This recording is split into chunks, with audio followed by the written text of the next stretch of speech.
Alors il y a une définition formelle, enfin en fait des définitions formelles. Une des plus anciennes, enfin des premières, c'est celle de l'UNESCO à la conférence de Tbilissi, qui dit que l'éducation à l'environnement est conçue comme un processus qui permet aux gens de prendre conscience de leur environnement et puis d'acquérir des compétences, des connaissances, des expériences, des valeurs pour arriver à faire face, à réfléchir et à agir par rapport aux problèmes actuels et futurs en lien avec l'environnement.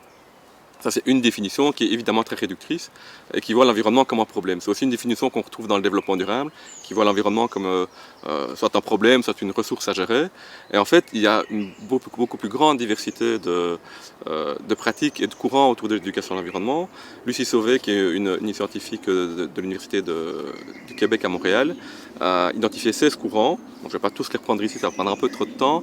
Mais pour donner des exemples, par exemple, il y a le courant naturaliste qui, lui, vise plutôt à reconnecter les gens à la nature par exemple une approche d'immersion dans la nature, une approche sensible, sensorielle. Ça c'est un courant. Il y a un courant conservateur aussi, où on est plus là dans la protection de l'environnement en apprenant à le connaître, donc une approche plutôt cognitiviste et aussi de gestion de l'environnement. Il y a des courants scientifiques par exemple, un courant scientifique qui va plutôt être dans la démarche de on pose des hypothèses, on fait des expériences et puis on vérifie, on essaie de déduire des connaissances sur l'environnement. Et donc là, l'idée c'est vraiment d'apprendre à la fois la démarche scientifique et puis les connaissances sur l'environnement. Donc il y a aussi un courant ressourciste qui voit, j'en ai parlé un petit peu, donc environnement problème, il y a aussi environnement ressources, avec une approche plutôt gestionnaire de l'environnement. Il y a aussi un courant plus éthique où là on va plutôt débattre de nos valeurs. C'est quoi mon lien à l'environnement? C'est quoi les valeurs qu'il y a derrière quand je veux solutionner les problèmes aussi? Et puis alors il y a des courants un peu plus récents, parce que les courants dont je viens de parler sont finalement assez anciens. Des courants plus récents, par exemple un courant holistique, où on voit l'environnement comme un tout, alors avec une approche plutôt spirituelle ou éco-psychologique.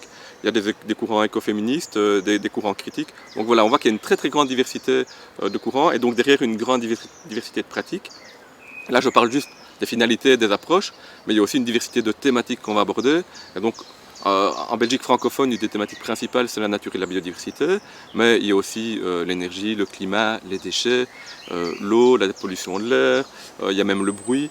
Voilà, il y a vraiment beaucoup de thématiques différentes, et puis beaucoup de contextes d'intervention différents. Ça peut être des animations, des formations, des accompagnements de projets, des campagnes de sensibilisation. Voilà, toute une variété. Et puis quand on compose ces différents éléments-là, ça fait une très grande diversité de pratiques associatives et éducatives. Oui, ben, ce que je peux dire, c'est que donc définir l'éducation relative à l'environnement, c'est aussi un peu difficile parce qu'il y a tout un champ théorique, il y a un ensemble de chercheurs, de penseurs de l'éducation relative à l'environnement, peut-être de l'éducation relative à l'environnement ou peut-être au départ c'était vraiment sur l'éducation à la nature, et puis qu'il y a eu la nature, plutôt l'éducation à l'environnement où on a un peu élargi le champ, peut-être aussi même amené des dimensions politiser aussi, changer les représentations de l'environnement vers alors aussi toutes ces questions de développement durable aussi qui sont un champ qui ont pu élargir pour sortir d'uniquement une nature qui serait séparée de l'être humain, séparée des grands enjeux sociaux et politiques, mais on reviendra là-dessus j'imagine dans la suite.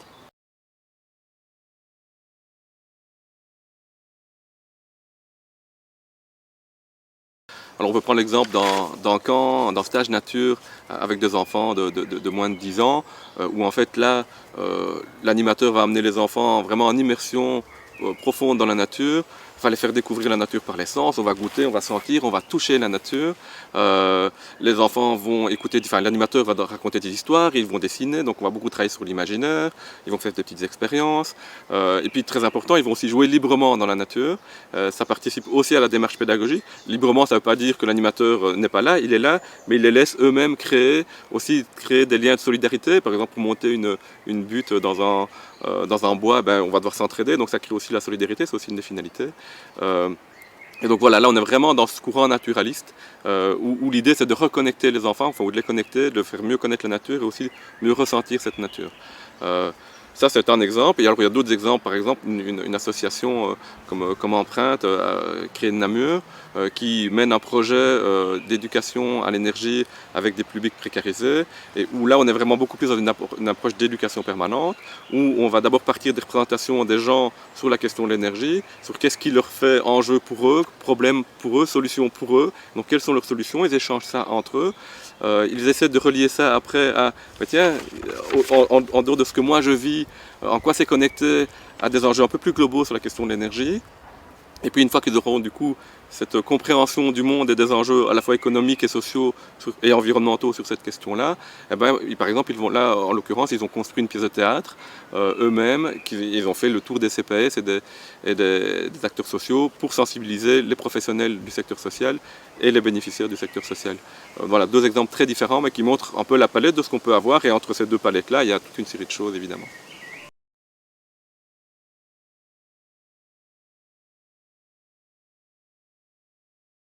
Moi, je vois plutôt des convergences. L'idée qu'on partage à la fois en ECM et en éducation à l'environnement de contribuer à une société plus solidaire, plus juste, plus durable, dans laquelle les citoyens peuvent participer individuellement et collectivement à ce développement, comme je viens de dire, plus durable, c'est quelque chose qu'on partage vraiment dans les deux secteurs. Alors au niveau des divergences, même si évidemment c'est toujours un peu artificiel hein, de créer comme ça des différences entre des secteurs qui en fait représentent des réalités très plurielles. Mais ce qu'on peut vraiment montrer, donc l'ECM, c'est donc vraiment l'éducation à la citoyenneté mondiale. L'ERE, donc l'éducation relative à l'environnement, va viser l'éco-citoyenneté. De nouveau, dans l'éco-citoyenneté, donc, on va avoir une pluralité de définitions au sein de l'éducation relative à l'environnement. Ça va aller d'une éco-citoyenneté prise au sens assez restreint, où en fait la finalité c'est arriver à faire des éco-gestes, on est sur l'éco-civisme et tout ça, ou à une éco-citoyenneté vraiment plus élargie, où en fait c'est comment penser une citoyenneté, les pieds enracinés dans le vivant, enracinés dans le terrestre. Hein. L'éco-citoyenneté, vraiment cette citoyenneté qui serait peut-être mondiale, mais surtout planétaire, enracinée dans tous les enjeux, dans les écosystèmes. Donc voilà, alors cette finalité de l'éco-citoyenneté, elle crée peut-être du coup cette spécificité aussi de l'éducation relative à l'environnement où, comme on le disait avant dans les exemples aussi, il y a vraiment une attention très forte à comment est-ce qu'on enracine les pratiques dans les territoires, dans le proche, dans le local, dans cette relation au vivant et comment est-ce qu'on repense du coup aussi la relation au vivant, à la nature, comment est-ce qu'on repense l'humain dans la nature et le vivant. Du coup, dans l'éducation relative à l'environnement, on a quand même fort une attention à cette dimension personnelle du rapport au vivant et à l'environnement. Cette dimension, hein, où ça dépend selon les penseurs, où on va parler du développement de l'identité écologique, de la conscience environnementale. Mais donc il va y avoir cette attention, tiens, de comment est-ce que l'éducation relative à l'environnement, qu'elle soit pour, par, avec l'environnement et tout ça, comment est-ce qu'elle va permettre de développer des individus et des personnes qui vont pouvoir prendre soin de l'environnement et donc que ce soit des personnes qui vont peut-être être reliées au vivant. On va beaucoup partir de ce syndrome du manque de nature, hein, de dire qu'un des problèmes aujourd'hui c'est ce manque de nature, c'est cette déconnexion du vivant, c'est et que du coup pour pouvoir aller vers ce monde plus juste et tout ça dont tu parlais juste avant, en fait il y a un besoin aussi d'avoir des êtres humains qui sont enracinés, qui sont reliés au territoire et au vivant qui les entoure et qui les compose. Quoi. C'est une belle transition en fait qu'Emeline a faite parce que c'est vrai que en ECM, le plaidoyer fait partie des missions de base de l'ECM. C'est pas le cas en éducation à l'environnement. En tout cas, c'est pas formulé comme ça. C'est pas mis. On a 3 missions, dont le plaidoyer. Comme dit Emeline, en fait, il y a toute une série d'acteurs, même dans le courant naturaliste, qui pourront développer l'éco-citoyenneté et donc quelque part un rapport politique à l'environnement et à la nature. Mais c'est vrai que le mot politique en tant que tel peut faire peur ou en tout cas n'est pas aisé, n'est pas confortable pour certains acteurs de l'éducation à l'environnement. Ça dépend vraiment lesquels, de nouveau, selon les courants dans lesquels on s'inscrit. Mais c'est vrai, et c'est peut-être aussi dû à l'histoire du secteur, et toute une série d'animateurs et de praticiens qui au départ viennent d'une formation plutôt naturaliste. Je suis agronome par exemple. Les enjeux politiques, je ne suis pas spécialement formé à ça. Ce n'est pas l'histoire du secteur non plus. L'idée c'était plutôt de faire découvrir et connaître la nature. Ces enjeux de droit, de justice, et du lien avec le politique et avec le système global est quelque chose qui est peut-être moins naturel. Je pense que ça vient de plus en plus. Il y en a beaucoup en tout cas qui font les premières étapes, mais c'est vrai que ce n'est pas inscrit dès le départ et ça fait peur parfois à certains acteurs de dire l'éducation est politique, le revendiquer en tant que tel. On peut penser aussi que le rapport aux politiques, c'est aussi changer nos représentations du monde dans lequel on vit. Et qu'en fait, une grande partie du travail de politisation et d'éducation à la citoyenneté, c'est aussi changer la représentation de c'est quoi être citoyen. Et donc en ça, je pense qu'il y a un travail vraiment en éducation relative à l'environnement sur changer la vision de ce citoyen pour que ce soit un éco-citoyen. Un citoyen qui se pense c'est questionner l'anthropocentrisme, c'est questionner cette séparation entre l'humain et la nature. Et évidemment, alors l'idée serait de pouvoir aller vraiment sur une dimension d'une éco-citoyenneté qui soit aussi mondiale, solidaire, qui soit où les enjeux, même aussi de discrimination, d'injustice sociale, vraiment les enjeux sociaux plus purs soient vraiment intégrés complètement. C'est sûr, comme on le disait depuis tout à l'heure, il y a une grande pluralité et ce n'est pas le cas dans toute le RE, même s'il y a toute une série d'associations qui essayent vraiment de prendre à bras-le-corps ces différents enjeux.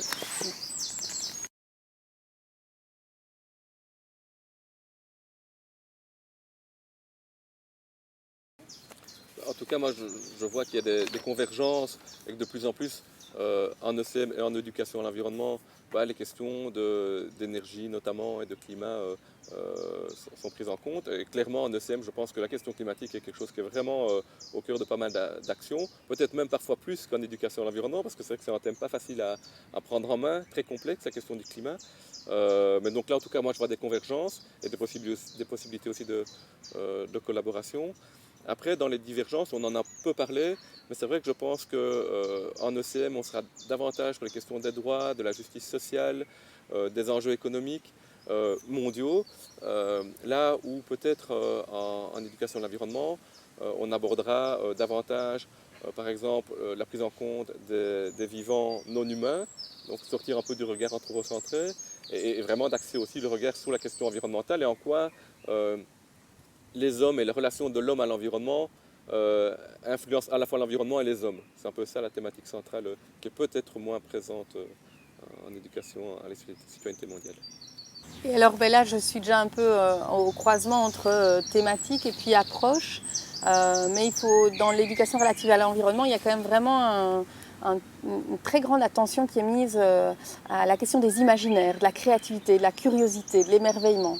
Et donc de nouveau sur un peu la question de qu'est-ce que c'est un éco-citoyen, quel citoyen en fait on veut pour ce monde-ci. Et il y a beaucoup cette idée quand même qu'il y a une nécessité de créer des récits inspirants, mais aussi vraiment d'ouvrir l'imaginaire, que ce soit des enfants et des adultes. Et donc dans l'éducation relative à l'environnement, il y a une grande place aussi pour l'usage de l'art, des contes, mais aussi pour une place pour un discours symbolique sur la nature et voilà, pour pouvoir favoriser une pluralité de relations à la nature. Donc je dirais vraiment cette thématique aussi de l'ouverture, du réenchantement des imaginaires.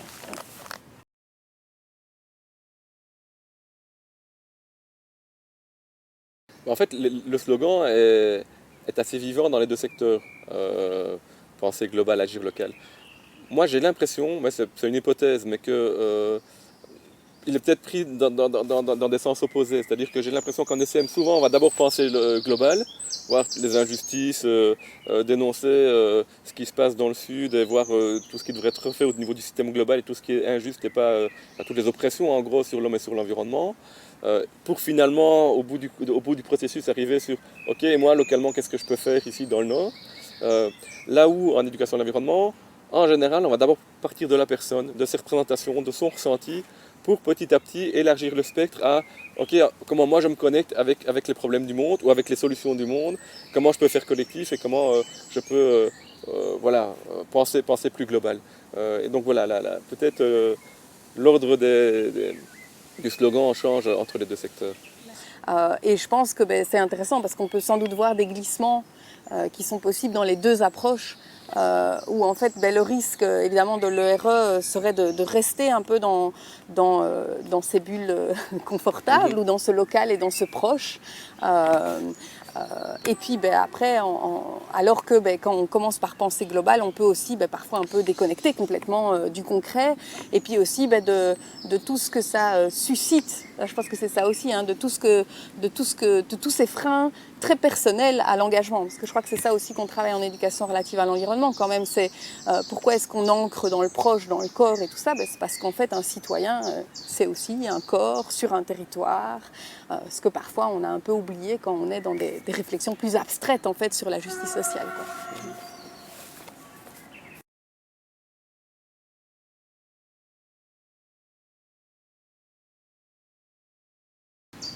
Oui, c'est vrai que c'est en lien complètement avec à la fois la question des pratiques, et des approches pédagogiques, mais aussi la question du terrain pédagogique. Parce que je pense que c'est pas par hasard qu'on part du global pour arriver au local dans l'éducation à la citoyenneté mondiale, et c'est l'inverse en éducation à l'environnement. C'est vrai que le terrain éducatif de l'éducation à l'environnement, c'est l'environnement, c'est ici, c'est moi là maintenant. On a accès directement à ce dont on parle, ce qui est moins le cas dans l'éducation à la citoyenneté mondiale.